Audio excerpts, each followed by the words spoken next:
And welcome to our February. I almost said March. I think that's wishful thinking.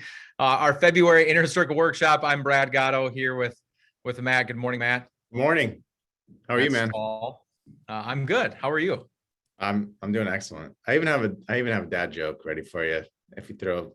I actually would have forgotten about the dad joke this month, so I'm glad that you reminded me. Let's just start with that. Okay. For those of you who know me, my wife and I own a CrossFit gym. She does most of the work. She runs everything. But there's a competitive nature to that usually. So my wife and I tend to be, sometimes we laugh at how competitive we are with each other, but I laugh more.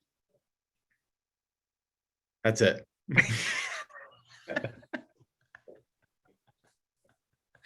Oh my, that one took the saliva right off the palate. That was pretty dry. Well, welcome everybody to the workshop. We're glad that you are here, and I'm really excited. I'm excited about our workshops every month, because frankly, of all the things that we do here at Fiat, education is my personal number one. And so the opportunity to get a group of people together and provide education in any facet of what we do is always extremely exciting for me. But this month in particular touches a pretty personal chord because, Matt, I doubt when you got into this industry 16 years ago? 17. Oh, okay. Sorry. Yeah. 17 years ago. See, I thought it was March too. I'm not a numbers guy. Close. As I had no idea how much kind of behavior and we're almost like psychologists a little bit.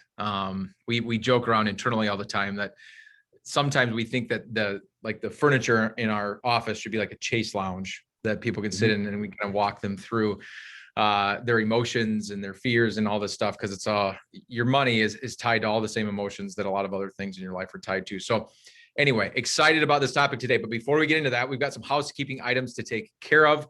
And so that said, if you follow us on social media and you're kind of interacting with Fiat outside of just the normal day-to-day, or you're a family that we work with, you'll know that we've had a lot of fun over the last month or two in spite of the weather. And so I just wanted to start off by letting you know what we've had going on, and then I'm going to let you know what we've got coming up so that you're aware of what's coming up in the calendar. And then actually there's some new faces around the office, and I want to make sure that you're aware of who these people are. And so let me share my screen with you very quickly. And here we go. So in this last month, we had this really, really fun event. And, you know, I always feel a little bit bad for the families that we work with, Matt, that don't live in the state of Minnesota. We've got clients in Alaska, we've got clients in Florida, and a lot of states in between. But for the clients that are local, we get to do some fun things together sometimes and kind of live life together in a meaningful way outside of just our, day-to-day in the office. And so was it last week? Last week, you're right. We had what we called a wine and wisdom event.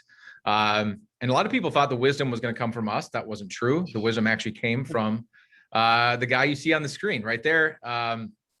We had a sommelier, Marcus was his name, join us from Montana, professionally trained sommelier.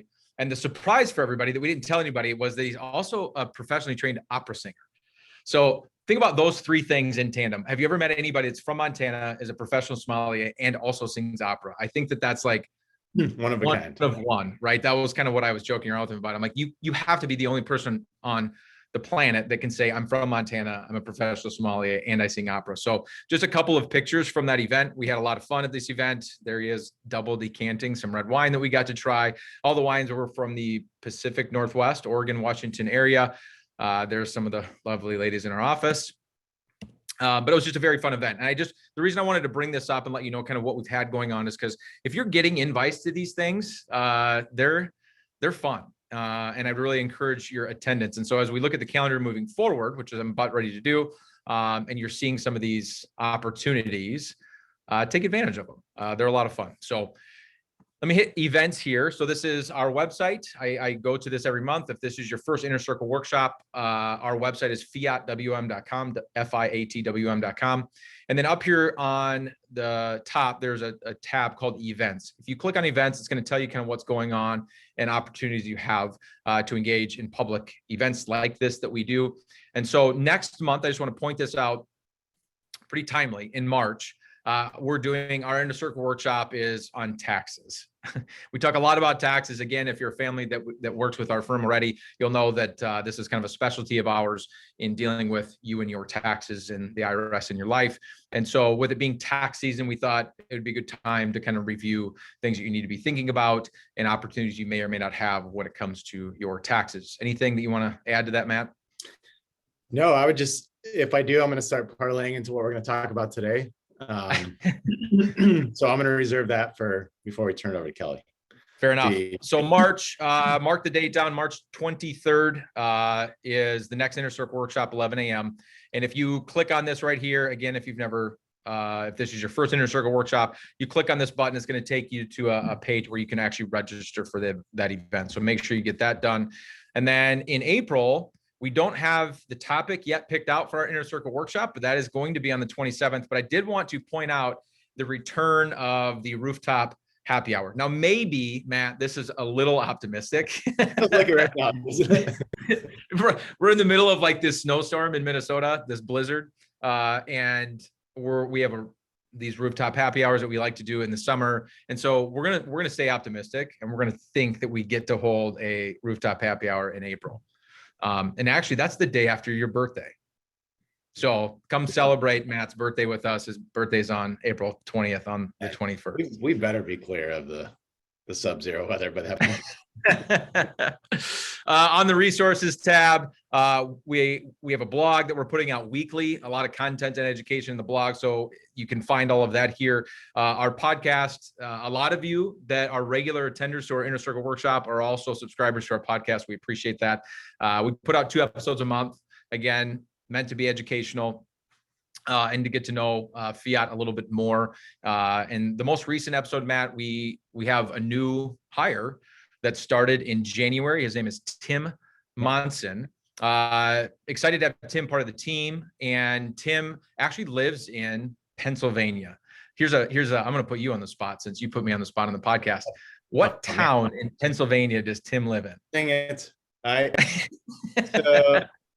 just always go to Scranton because that's the office. That's not Tim. But he always explains that it's like Scranton from the office. Closer. It's on the east side of Pennsylvania. Dang. I'll give you a hint. Citrus fruit. Orange. Really? Orange City? Yeah. No, really? Orangeville. Okay. Scranton is what always pops in my head. That's the way Tim explains it. You didn't get that. 1 second, my audio just decided to change on me. Let me make sure it comes back. All right. Can you hear me, Matt? Yep. We're good. Some reason my audio keeps wanting to, Zoom, you goofball. All right. Some reason I can't hear you, but you can hear me? Yes. Okay. Now I got you back. Okay. So he's in Orangeville. So Tim's a paraplanner at the firm. A paraplanner is the ones that keep the advisors sane. That's what I like to say.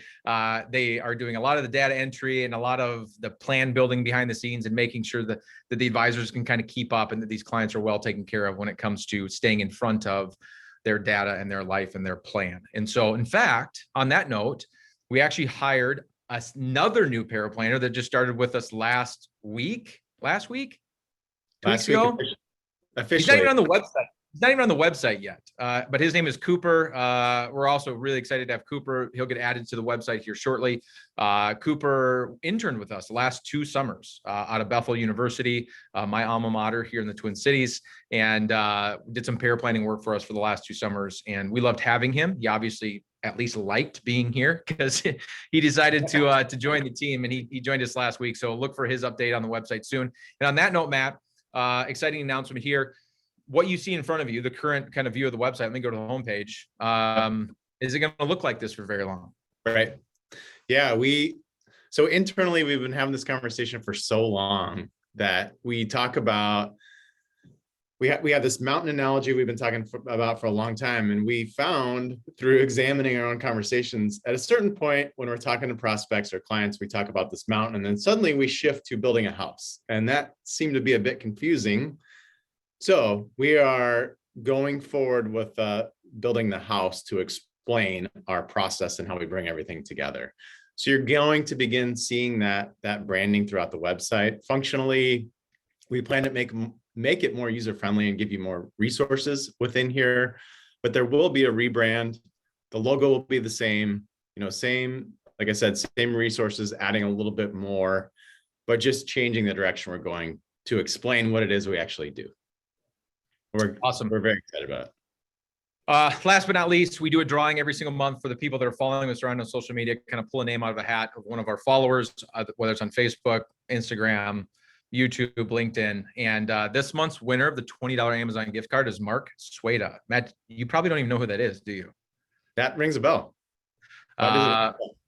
He was an RVP at Woodbury, our old broker dealer. That's why it rings a bell. Yeah. Interesting that I didn't even know he was following us on social media, but he wins $20 for making that happen. So Mark Sueda, congratulations. We will get that gift card out to you.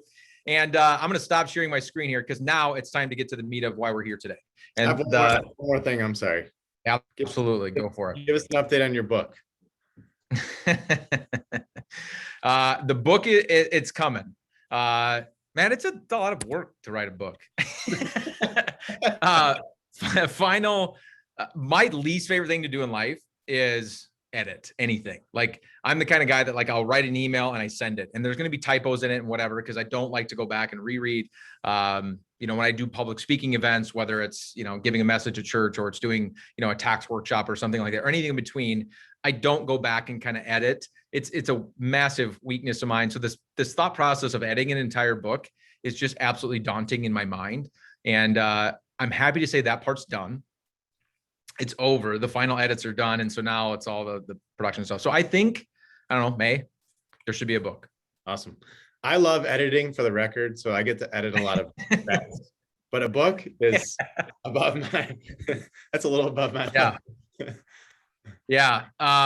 So as we bring Kelly in here, let me just kind of preface again our conversation today. So every one of us on the workshop today have experienced kind of life transitions. We've all gone through transitions in life from one time or another. And one of the most surprising parts of the work that we do here at Fiat in my 16 years in this industry has been helping people emotionally through these transitions. And a lot of the people that we work with, one of the biggest transitions that they go through is from their working years to their non-working years, or getting into retirement, and realizing that they had a lot of their identity tied up in their employment or in their job or in their career. And so a lot of emotions come with that, and they have kind of a struggle moving into this phase of life. And Matt, you and I do the best that we can to try to help them through that. But what a better opportunity than get a professional that does this for a living to talk about life transitions and how to do this gracefully. And so I'm really excited that Kelly Johnson is here with us today. Kelly, I know through church. Kelly and I go to the same church out in the metropolis of a city in Delano, Minnesota. I've had an opportunity to get to know Kelly through our church. She volunteers a ton. Her time and energy there are great. She's actually spoke and given a couple of messages at church, which have been phenomenal. And that's why I reached out to her. I was like, I love the energy that you have. I love the wisdom that you bring. And I think that the families that we serve here at Fiat would be greatly indebted to you if you could just kind of impart a little bit of that wisdom. I would go through Kelly's credentials, but we literally don't have that much time. Like alphabet soup, like every credential under the sun. She's an expert at what she does. So Kelly, welcome to our Inner Circle workshop. Thank you for being here. Thank you. Maybe one of my more important credentials is that I have spent time in Pennsylvania. So just so you know, Brad, it's pronounced orange. Fair. Tim's probably on here. It's like saying the same thing, but he's not a panelist, Yeah, so he doesn't get an opportunity to correct him. That's how my family would pronounce orange.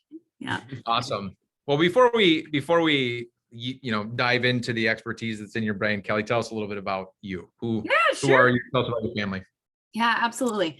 Right off the bat, one of the things I'll tell you, transitions has always been a passion of mine. And I grew up an Air Force brat. So for anybody who has a military background, that's a loving term. So I'm a military brat, specifically an Air Force brat. And I moved an absolute ton. I saw my father give 20 years in the service. And I also watched his retirement. And having lived through so many transitions myself as a young child, 10th grade was my 10th school. Transition has always been something that I've had to be hyper aware of, and I've chosen to support. So as my background is in HR. I've been in HR for over 25 years, and I'm an executive and life coach. And that's a big part of what I spend time with people doing, is just helping them understand themselves and adding their best value in the life that we have to live. Awesome. And so married. Yep. I have my husband Michael and I, and 2 boys, 2 pug dogs, 9 chickens, 50,000 honeybees. I mean, I'm way outnumbered here. 50,000 honeybees. That's in one hive. Yep. I can't picture, like, I don't know if you have like a silo full of, like, I don't get what size of. That's just one hive. That's maybe really stack. Yep. Come over for some honey. Wow. Okay. Deal, I guess. That said, let's make sure that we can get, because I know the stuff's important, and now it's already 11:15 and somehow we're here. So when Matt and I talk to the average person about this idea of retirement, of course, the majority of the conversation is centered around financially. Can I afford to do it? What does it look like? How do I recreate a paycheck? Like all these questions that you would think a financial advisor is going to dive into with that family. But the emotional side of it and what it means to make a transition in life, we try to help ease them into retirement and do it gracefully and make it, take the anxiety away from it and that kind of stuff by bringing clarity through decisions. Can you talk to us a little bit about the other side of that coin and maybe a practical step or two of what they can be doing to do the exact same thing, but not with their pile of money, but with their head space, I'll call it. Yeah, absolutely. So just so you know, my strengths are grounded in connection and curiosity. So as the 3 of us are chatting, I would love for you all to fire up the chat with any questions, any comments, any agree, disagrees. That's been my experience. That hasn't been my experience. I tend to really like to customize. So any reactions you have are really interesting to me. So please, even now, what has been your experience? What hiccups? What do you wish you knew? Or what have you learned that we can build on? I'd love to know all of those things. Ground floor, I would say, the first thing that comes to mind is watching my dad retire, and he did a double retirement. He left the Air Force after 20 years, and then he went into the private sector. It was more when he retired from the private sector that I saw him struggle, frankly, and he needed a break. This is a very successful individual, as I know many of you have been in your careers, and he thought, I'm just going to relax. That's what I'm going to do. I'm going to work with a company like Fiat, handle my expenses, and then I'm in charge of this relaxation. And it didn't take too long for him to get what I would say was maybe a little fidgety. I think he was driving my mom crazy, who had been in that house by herself for, 40 years. And he didn't know how to spend his time.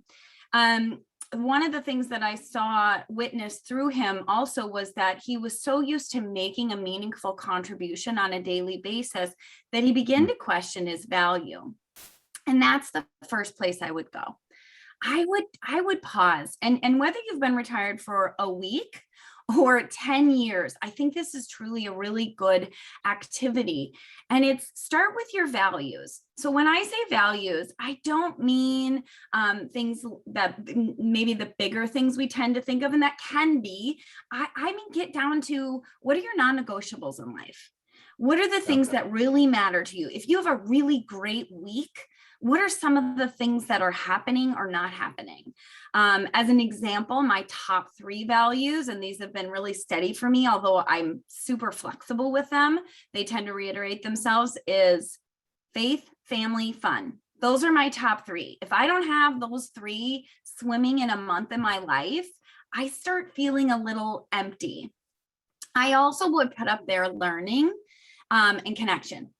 So and this is something I saw a lot of people go through, even with COVID, is that things that were in your life before that when removed, you start going, this doesn't feel right. Something's missing. Yeah. So that's where I would start. I would start with values. What are the things that are most meaningful for you in your life? What are the things that are important to you? And where are they at? Sometimes one of the things you could Google that's a really easy way to get a good gauge on where you're at is this thing called the Wheel of Life. You can Google a coaching wheel of life and rate yourself on a 1 to 10 scale. You'll see finances. I'm going to guess you're all covered there, having these beautiful partners with us today. But some of them are family, faith. You can say fun. There's things like, health and well-being. There's all these different things in the wheel that you could say, well, what if these things are important to me? And then you could add your own. That's one place I would start. So just to spit this back out, and by the way, I'm taking notes. So if I'm looking down, it's because I'm trying to frantically write what you're saying. So non-negotiables, and there's 3 things that you have in your life that you're looking back on a weekly basis, a monthly basis, saying, if I don't have these things, I know that I'm not going to have kind of that meaning that I feel like I need. Is that? Yeah. I got that. Okay. I've never done that.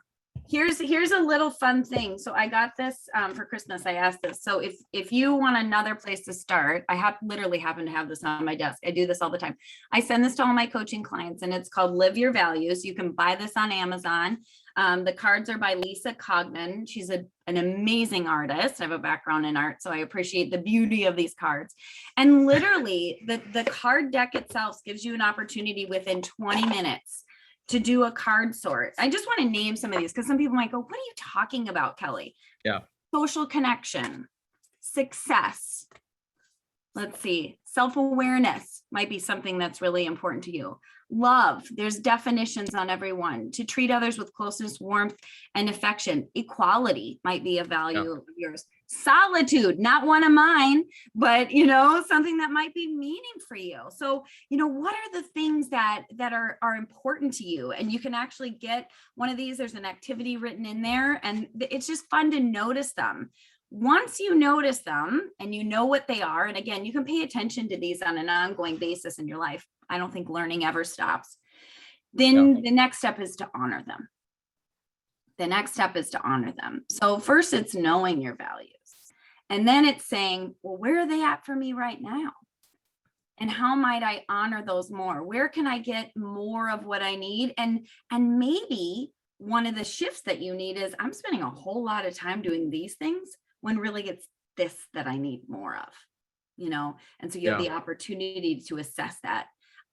I'm very careful about using the word balance in your life. As a working mother and personal entrepreneur, balance isn't something that I think is readily available to me at this stage in my life, nor do I actually think it's something to, for me, and everybody's different, but to seek. I don't seek balance. I make choices every single day that fit what I know is needed. Sometimes I work a whole lot and the next day I take the day off to be with my family. Yeah. And so, but what does it look like for you? And that's a self-assessment. Yeah. So you started to allude to it, but if you could maybe give even for you personally, because obviously I would assume you've gone through more of these exercises than really most people are going to. And so when you have faith, family, and fun as kind of your top 3, what are the things that you're doing to make sure that happens? Like what practical steps are you taking to make sure that those things happen for you? Yeah, I'll tell you a real story.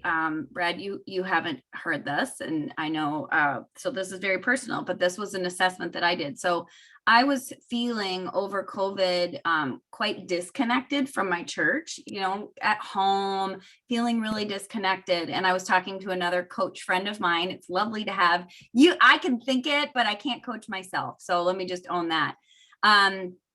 and I said, I'm just feeling, kind of disconnected, and there's something missing, and I'm feeling kind of, I've experienced clinical depression in my life. That wasn't where I was at. And it's this term that many people were talking about during COVID called languishing, where if I had to name it, it's kind of blah.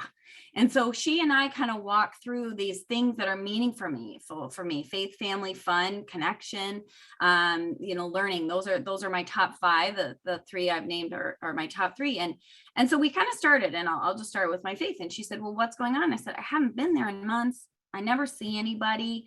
To be honest, the people that I'm closest to are actually the pastor, the assistant pastors. I said, they've got enough on. And me saying, I'm feeling that it wasn't something I felt aligned with my values to call, and I didn't even know what to say. And she said, well, let's look, like, what might you think about when you think about what you're missing. So this would be that next step. So think about the thing. And then she said, well, what's missing for you? And I said, well, I teach Sunday school. I love teaching Sunday school, but it wasn't something I was doing at the time. And she said, maybe you should just reach back out. And so what I did was I tapped into one of my other strengths, which is teaching, connection. And I reached out and I said, hey, do you need any help? Do you need any help?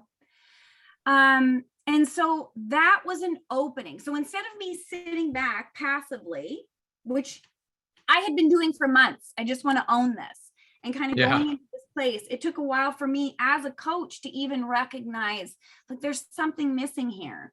And then I reached into something else that's part of who I am, which is volunteering, offering, teaching. And I just kind of went like this. So instead of waiting for somebody to give me something, I reached out this way. Now that's me.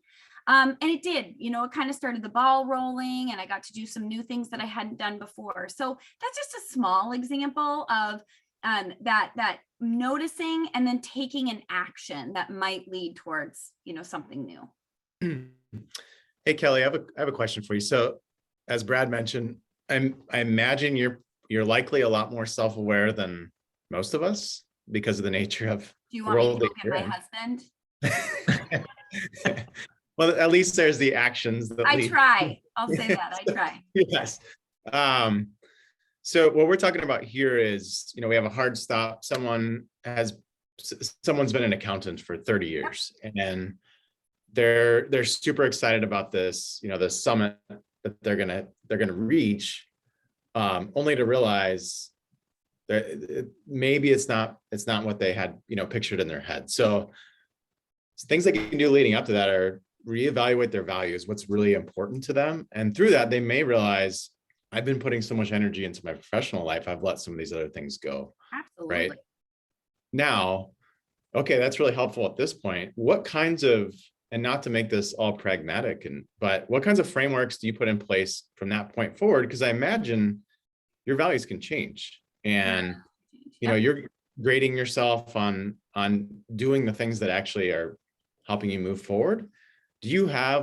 How do you approach that? Do you have a set schedule where you're reviewing this and you're looking back and you're examining if you've lived according to that, or is it just kind of by feel?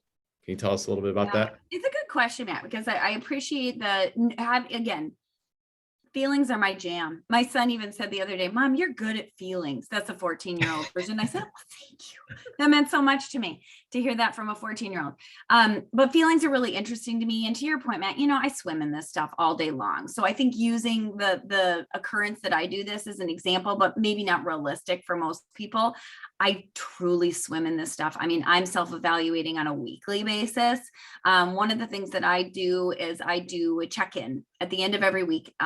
And this is off of the Marcus Buckingham. So anybody who knows Marcus Buckingham, who is a researcher and a focus of strengths, I have a strength certification. I actually work for Marcus full-time in my job. And one of the things that he encourages people do at the end of the week is to say, what did I love this week? And what did I loathe? What did I love? What did I loathe? If that's all you do, and you could even set a reminder, this works unbelievably well in corporate settings, believe it or not. That language can be a little off-putting. People go, love, loathe. Who would I tell this to? Anybody. Tell it to your boss, tell it to your spouse, tell it to your best friend. What that does, it actually gives you clues to you at your best. It gives you clues to you at your best. So a strength is not something you're good at. I'm going to redefine that. That's part of it.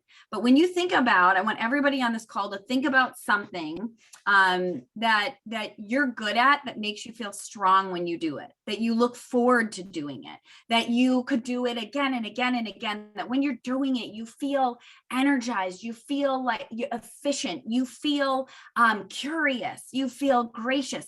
Those are strengths. So strengths are activities that make you feel strong. And by asking you every single week, what did I love? What did I loathe? This is now, remember how I said, what do you want more of? What do you want less of? That's another way of paying attention to, wait, that thing I did, that really gave me a lot of energy, a lot of curiosity. I ended up going on Google. I called an old friend about it. What led to the energy that you had there? Or if it was just a moment and you let it go by, now you go, well, wait a minute. And you have an opportunity to be curious. You can do that as often as possible, even on a weekly basis. I have to go back through my calendar. So it's not even that it's all, my whole week is all fresh to me, but it's so important that we do that, to say, what are those strengths? And I'll give you a real example for my dad. Sorry, I keep going back to my dad, but my dad's my hero. I love him so much. And I got to see him through this transition. Now, the one that he did was kind of interesting. My dad got really lonely.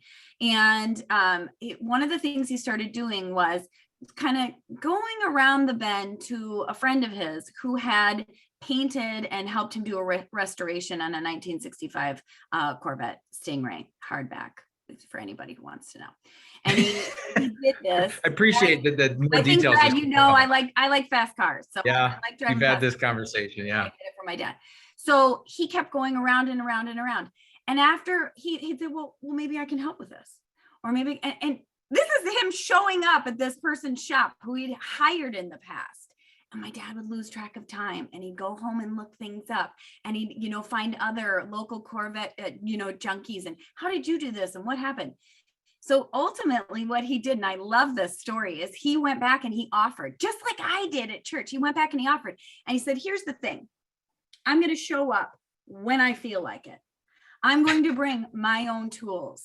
You are going to pay me nothing, and I'm going to help you restore these cars. And he jokingly tells people this is his job now.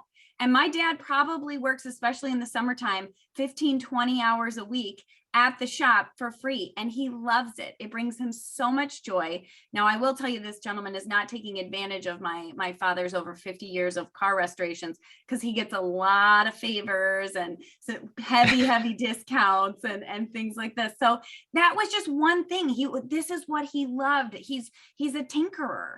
And as an SVP in marketing, I don't think he valued that as the way to spend his time, but it was translating for him with a different language of love. And he enjoys it very much.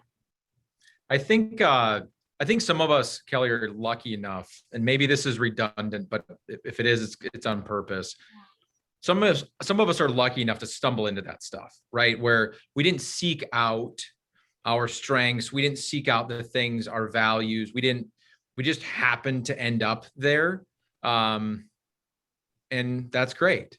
For others, we're not as lucky. We don't get to stumble into it. We have to go through this process of like, okay, I got to figure this out, because I don't have anything at the end of the week that's driving energy for me. And that kind of, I'm sure all of us on this call, I was going through the things in my head that I love doing, that I get super energized. And when you start doing it again and again, you kind of get this flow state.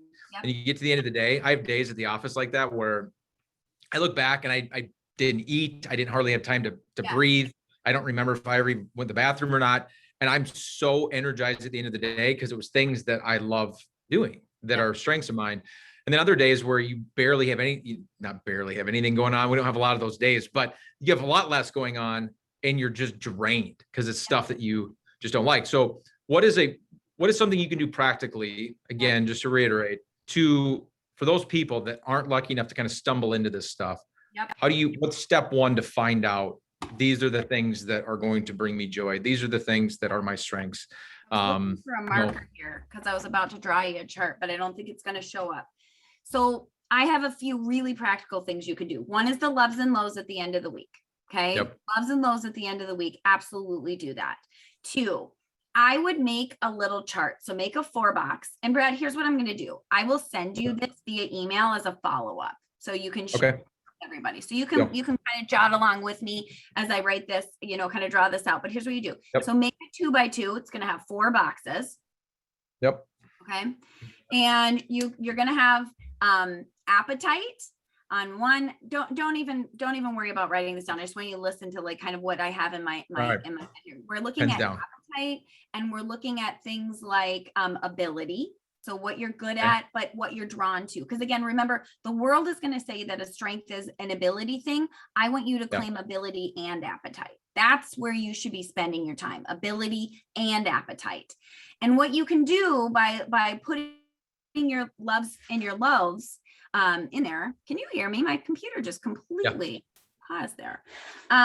What you can do is actually chart these activities, and it's going to give you an opportunity to say, here's my weaknesses, which is going to be kind of our bottom left. Here are my skills, which are things that you're good at, but you have no appetite for. Here are things Sure. I have a lot of appetite for, but no skills. We're going to call those hobbies. And hobbies can change into a strength, which is I have the ability and I have the appetite. If you really want to go deep, this 4-box chart, as you do your loves and lows and you plotting specifically. So Brad, I love your example, because as you talk about what were those days, like I would as a coach hone in and I'd say, what were you doing? Get more specific, get more specific, get more specific, because knowing you now from an outsider and having spent time with you from an ability standpoint, you are unbelievable at connecting. Your authenticity shines, your care and your desire to help people just shows through. I can't know if those are things that give you strength. And so the more specific you can possibly be, it is the most important thing. So as an example, I love teaching. I love training. I cannot barely imagine doing that as a teacher in an elementary school. I don't have the patience for it. So Yeah. I teach adults. That's what I do. And I buy lovely presents for my children's teacher to say, thank you for having a gift and patience that I do not have within myself. But I can't just stop at I like teaching. What do you Yeah. like teaching? How specific can you get there? What cars do you want to fix up? Who do you want to give advice to? That's one thing that comes to mind when I think about a lot of people who are successful. Is mentoring interesting to you? The amount of background, expertise, and knowledge that you have, please don't shelf that. If mentoring is interesting to you, what do you want to mentor on? Because there are people, we can help you find people to mentor and to help support you. We can put you on a board of directors. So what is it that you are energized by doing? And then how do we bring that to life? I love it. The mentorship thing really stuck out to me, and then you talking about teaching adults, because I think you know this, but my background, my major, my college degree is in youth ministry, because I love education. And I realized pretty quickly I didn't have the patience. I don't either. I loved them. I loved them dearly, Right. and I still do. I still volunteer to do it, but goodness sakes. Sunday Better school with is about adults. all I can handle. I truly I can't imagine. And I've said it for years to every single one of my children's teachers. Like, I thank you for being here and using your strengths, because they're strengths I don't have. Yeah. Yeah. That's really interesting. Kelly, I have another question for those of you that had the pleasure of listening to our pre-conversation before we started today. Get in here. Yeah, we started Zoom a little early. We were chatting a bit. We didn't know you could all hear us. Yeah, the answer made to this, maybe things that you've already said, but some of the things that, at least from our amateur view of when we're not as versed as you are in all of this, with emotional resilience and thinking through all these things. So values is a big thing, but it's the identity piece. So going back to that example of, I'm an accountant, I've been an accountant for 30 years. Yep. Is that a separate, are we going on a separate road altogether when you start to evaluate, what is my identity? Who am I? And I guess, how often do you see that when you're working with people directly? Yeah, it's a good question, Matt. So let's pull back just for a hot second. When you think about what I do, I'll tell you a little bit about what a lot of coaches do and how all these things play. Because to your point, Matt, I appreciate you kind of saying, well, we were touching this cog. Is this cog related, or how does this work? So coaching, there's a lot of different coaching certifications. I'm just going to put this out here. Never hire anyone who does not have an ICF credentialed experience. There's a lot of people out in the world right now calling themselves coaching who have no business coaching. And I'm sorry, I'm just going to say that. And call it advising, call it consulting, but coaching to coaches means something very specific. In the United States, that you can say you're a coach and not have credentials. So the International Coaching Federation has many hundreds of programs that they work with. And then when you hire that coach, you are working with someone who has all of the appropriate credentials to work with and to be opening up with in a safe environment. Coaching is very different than therapy. I work with a lot of people who do both. They're amazing. It's important. I've experienced both myself. Therapy looks back, coaching looks forward. That is the easiest way to say it. And if I have clients who are dealing with past trauma, I will say, this is not my area of expertise. Sure. We're going to get you a therapist, and I have some recommendations for you, and we can do both, or you might want to pause, and that's okay. So coaching looks forward. Coaching holds that every single person that I encounter is whole. This person is not broken. I am looking at you as naturally creative, resourceful, and whole, and that everything that you need is already in you. It is not consulting. It is not advising. It is me sitting side by side with you, often holding up a mirror and saying, did you see this? And asking questions. I don't have the answers. You do. But I can sit here just like my friend did with me, even as a trained coach, and said, well, what is it you need? There's something missing here. Sometimes when someone sits with you, they see things you don't. And then we have a ton of tools and resources. So oftentimes you'll get into like a 3-month or a 6-month program with somebody. I do both. And the 6-month is probably the easiest for me to explain. So we start by understanding each other. And this is, Matt, where your questions come in. I'm asking, what are your values? What do you know of your strengths? What are your goals? We're setting actionable things for yourselves. And these are things all of you can begin to do on your own. What are my goals for the next 6 months to a year? What are my values? What's important to me? And how might I apply my strengths to that? So those are some of the things that we begin with. I have a series of assessments that we do to just get us a Kickstarter and get some, knowledge. I can include one of my favorites, Brad, in the follow-up email that's out there that you all can pay attention to. And then we work it with accountability. So what I tell people, and they're often surprised at, is this is a lot of work. If you want change, you have to be the one to do the work itself. And so all good coaching has a lot of action behind it. So Matt, to your question around identity, for people, that is something that might come up. It might not come up. If I hear somebody wobbling on their identity, it's something that, again, I'm mirroring and saying, I see you. Kind of questioning who this is you're looking in your mirror. And that's where we'll kind of go deep into that. And so I think it can be part of the work that we do, but what we do together is going to depend on your goals, where you're at personally. And there's a ton of customization in there. Does that help? As a follow-up to that, when I think about the families we work with in this, again, specific, this transition of, going into retirement, for a lot of people, because you put your head down, right? You're raising a family, you're working your butt off, you're trying to pay off your home. You're like, you know what I mean? And you just kind of get programmed into this idea that this is just what you do. And part of that's our society, right? The American culture, as wonderful as it is in a lot of ways, has built kind of this machine that you get in the machine, this is what you do. You get married by this age, you have kids by this age, you buy a house, you go into debt, you have to pay off the debt, you need a good job, you gotta get pay raises, like it's this deal. And then you jump off of this kind of assembly line you've been on for 40 years. And a lot of people, it's one of the first times they kind of sit back and they're like, I'm on the back half of this thing. Now You know what? what I mean? Like I got less years left than I've already lived, more than likely.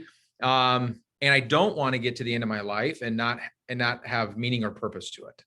And I've been so focused on my success, my family, whatever, that they don't know what that means, right? And so we see that a lot, not explicitly. We don't have clients a lot of times. It's happened, but it's not like normal for a client to walk in and be like, I want meaning and purpose in my life. They don't say that. They do to right? me. But, Yep. right. Yeah. But to us, they're saying things around that's how I'm perceiving it, is that they're a little lost in this idea of, yeah, I want to go on vacation. That's what I've been dreaming about doing forever. I've always wanted to take this cruise. I've always wanted to do this. That stuff doesn't last very long. You know, they kind of have that fun for a couple of years, but then the human condition of needing and desiring that relationship, needing and desiring, I really believe that we're built. This is personal assessment. You can tell me if you think this is a bunch of hooey. Everything's supposed to flow. So whatever we have, we're supposed to push it back out. So whether that's our finances and giving and being generous, or being generous with our time, our talents, our energy, and that when you really want to be a happy person, it's taking what you have and giving it back out. And if it gets stuck in here, whether it's your time, money, energy, or what, it's just, that's where you get to kind of feeling icky.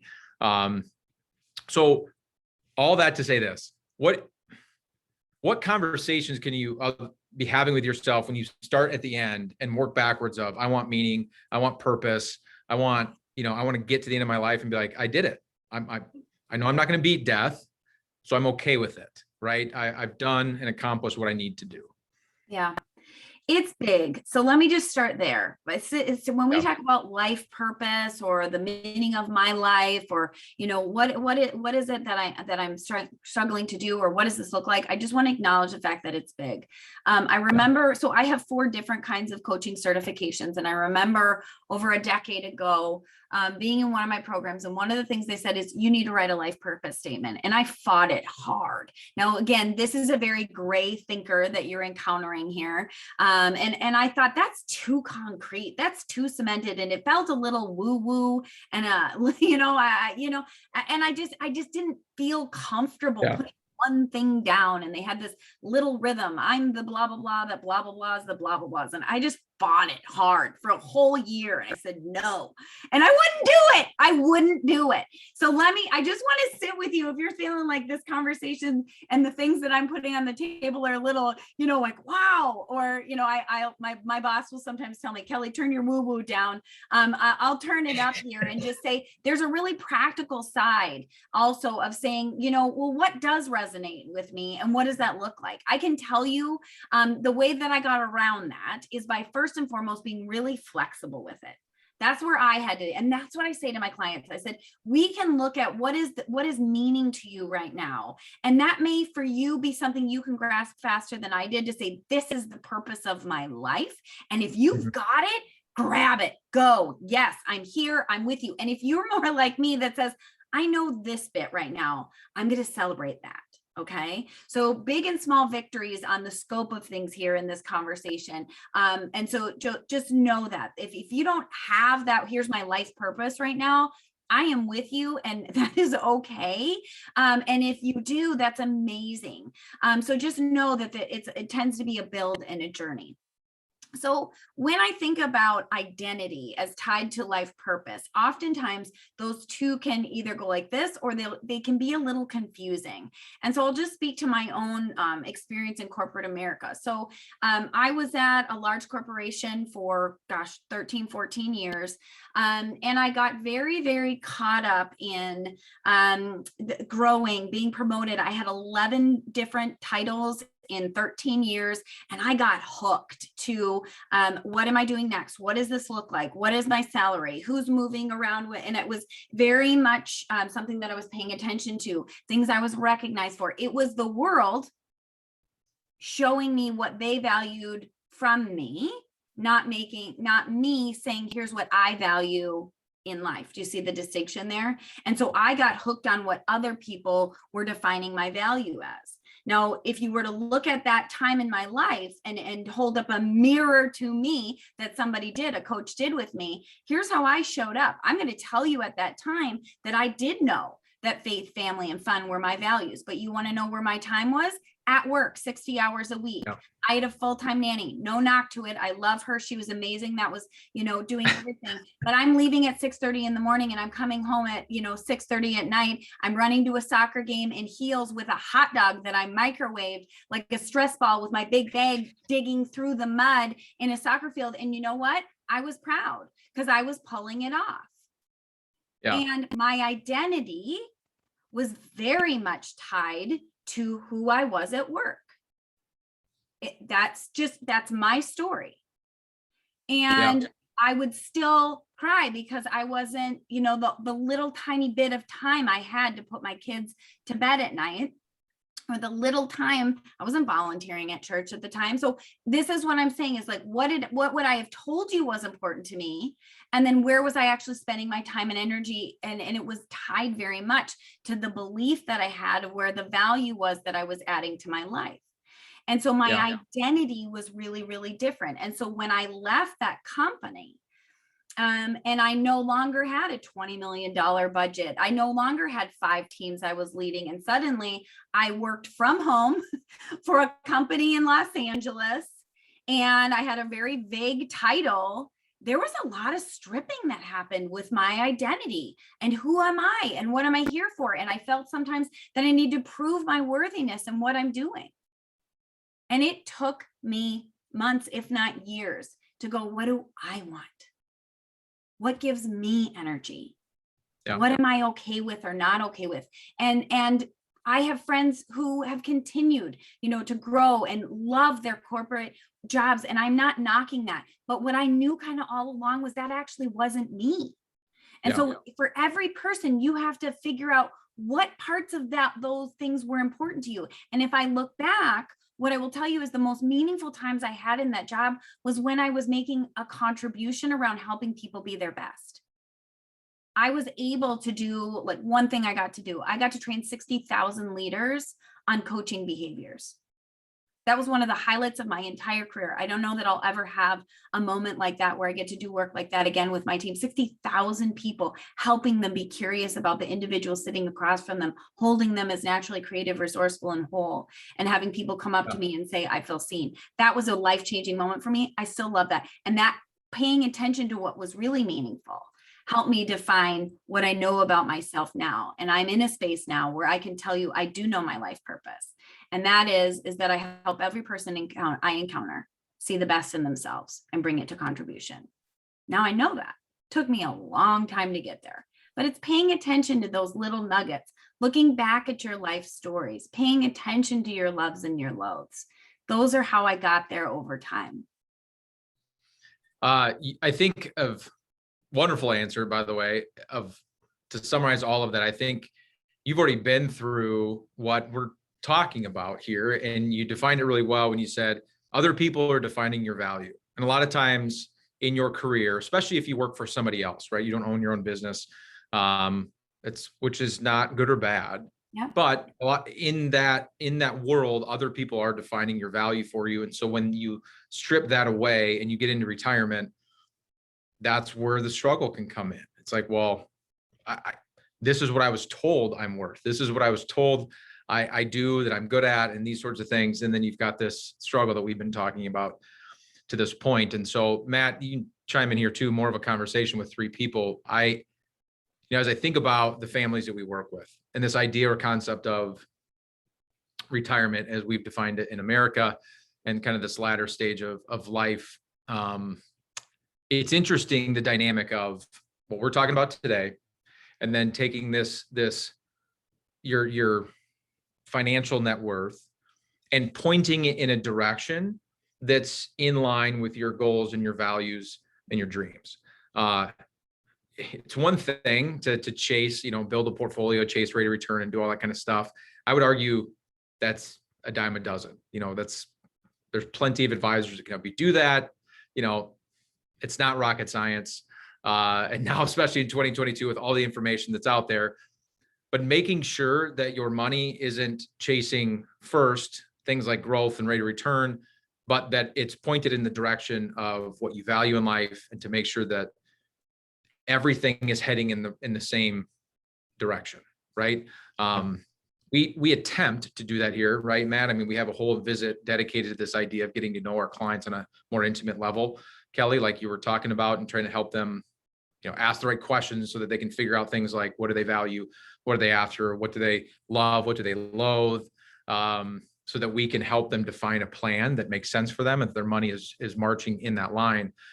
but I've learned a couple things. I wrote down a couple things today that I think we're going to add into that visit Absolutely. to try to draw that out even more, to make sure that 5 years into this stage of life, or 10 years, that they feel that sense of purpose and that meaning. We've never had anybody, we've lost, been in this industry long enough to have lost clients, that have passed away, and nobody gets to the end of life and looks back and thinks, I'm really glad I averaged 7%. Like, that's, you guys killed it for me. It was a great relationship. Thank you. That's just it. Or, that I'm glad we really picked Apple stock back in 1994. That really made my life. And, I'm happy that you guys did that for me. It's always about, the family stuff, the friends, the purpose in the meeting. And that can be something as simple as your dad saying, you know what? I love tinkering. I love working on a 1965 Corvette. These are the cars that I love. And so, free or otherwise, I'm going to make sure that I've got that in my life every single day. So that's pretty cool stuff. Matt, anything you want to add before it's 11:56, before we kind of start to wrap up here? We had this conversation yesterday. It's just, I guess our method is probably not as clear as Kelly's, where she has all the structure. We just ask why a whole lot. I love that. So we want to get, as one layer deeper until we get to the core. And most of us, not because we're intentionally hiding anything. It's just, I think it takes 5 or 6 whys to actually get to that core. And I think the way that we've approached that, if you just keep asking somebody why, they're going to get irritated with you. Yep, So, you should check out Simon Sinek. Yeah, Matt, Yes. he talks about the big why. Yeah, absolutely. The other thing I'll tell you is around contribution, and this is just the last offering I'll make here, Brad, as we close.